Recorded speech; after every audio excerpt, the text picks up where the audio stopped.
I permanently disabled auto start stop. What we do here is go back. So we got the OBD11.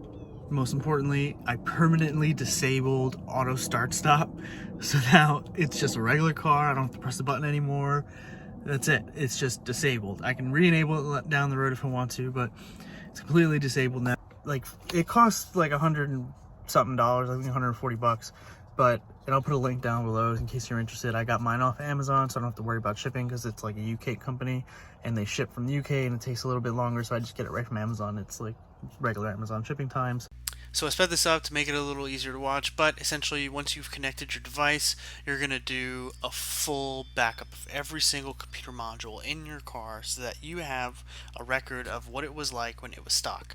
Keep it safe on your device, on a second device, keep a copy of it somewhere else, whatever you got to do to keep that safe. Now, as you can see, it shows the battery voltage. What that means is you're going to need to keep the car running or connect a battery tender and in order for the car to do full backup of the entire car. If you have the battery run too low because it's literally going to take a long time, you might have a faulty backup because it's going to get cut off somewhere at some point. So I just left my car running, just a heads up. This is highly recommended, something you want to do, and you'll see once it gets to like 98%, then it just stops. But you can check. Once it's done doing the full backup, you're going to want to go into the history. And when you go into history, it's going to show that you've done the full backup.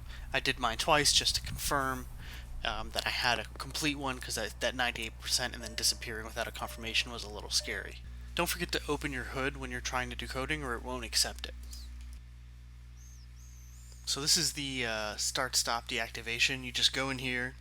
Right now it just says that it's on, and it will permanently disable the start-stop function. So you just turn it off and hold to overwrite, and it's like magic. I don't have to press the button anymore. It's just regular car functionality, no start-stop whatsoever. Do I miss start-stop? Not necessarily. No, not at all, actually. As you see, there's so many things that you can do through the coding and applications, and some of them are not going to be available if you don't have the tech, but a lot of these are available for almost any of the vehicles across the board. So if you're interested in customizing and making something more unique, more your own, check out OBD11. There's a link below. It supports the channel, and if you have any questions, let me know. Otherwise, thanks for watching. What we do here is go back.